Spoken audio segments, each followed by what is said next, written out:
Well, hello there, it's Walt, and look who we have. I'm seeing a pattern here. It's Ann. It's You were complaining this morning on our run about your hip. You were kind of whiny. I was fine. We pushed out the mileage yesterday, and there we were running again today. And quite frankly, I could have stayed in bed quite nicely, quite easily. So we have some big training goals going on right now, which require us to do what are called bricks, long runs on Saturdays, followed by another long run on Sundays. And in the ultra training world, the bricks are where the whole transformation happens. And particularly on that Sunday long run, because you get up on Sunday morning and you really don't feel like doing it because your body is kind of trashed and you'd rather stay in bed and sip coffee. And that's what we kind of felt like doing this morning. Yeah, and it really requires that we remind ourselves of what we are capable of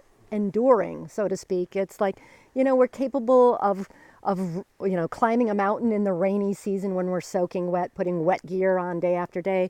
We're capable of running ultra marathons and hurricanes, and we're capable of a lot of stuff because we've just sort of lived through it and survived the discomfort, and we know our capacity for the discomfort, that will be okay in the end. But we haven't always known our capacity. And a lot of people, what we know, of course, is that resilience and grit are key components of success, whether it be in athletics or entertainment or business or any aspect of our lives. Resilience or grit are core components to going the distance, and they're not second nature. They're learned, and they require that we step outside that place of comfort and really to experience the discomfort. We were talking this morning as we were thinking about this recording about our time on Kilimanjaro.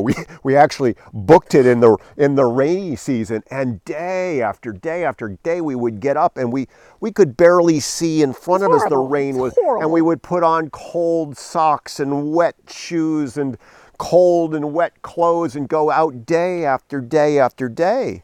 Yeah, and I think it's like we can look at athletic endeavors for moments where we practiced and developed grit, but people can look in their own lives and see it. And I think it's important to look at the stuff that you've accomplished by sheer grit.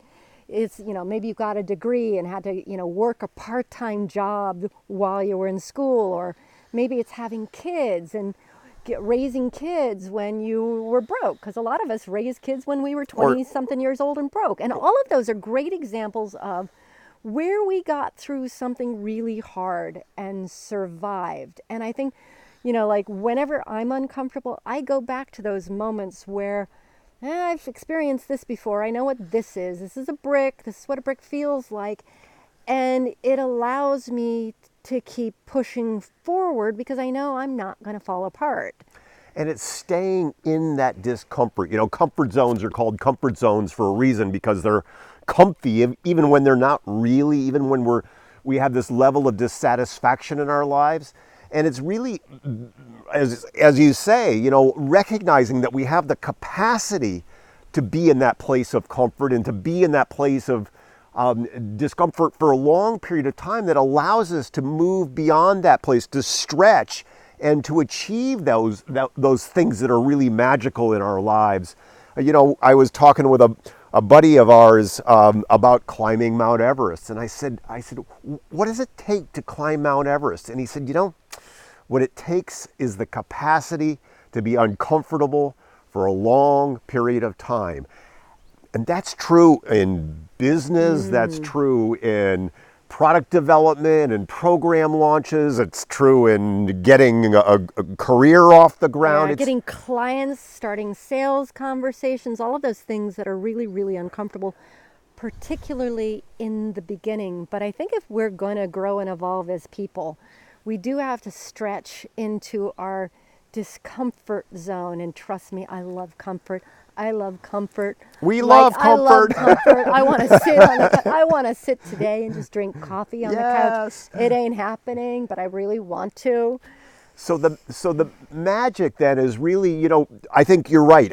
First, anchoring in those places where you've pushed through before, recognizing that you can do that. So that would be the place to start, is anchoring in that experience, that past experience where you've been uncomfortable and you've been okay.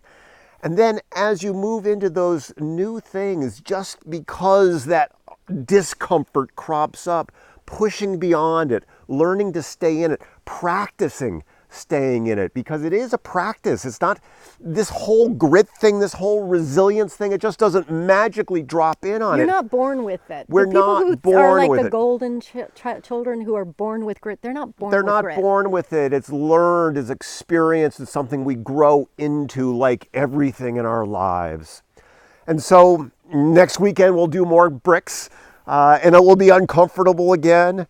And we'll do stuff in the week where it will be uncomfortable, as you will too. Just stay in it, because, you know, that magic is just beyond the edge of comfort. And that's where all the growth happens. That's where all of the dreams that we have become fulfilled. So make it a great rest of the day, great rest of the week. Talk soon. Bye, guys.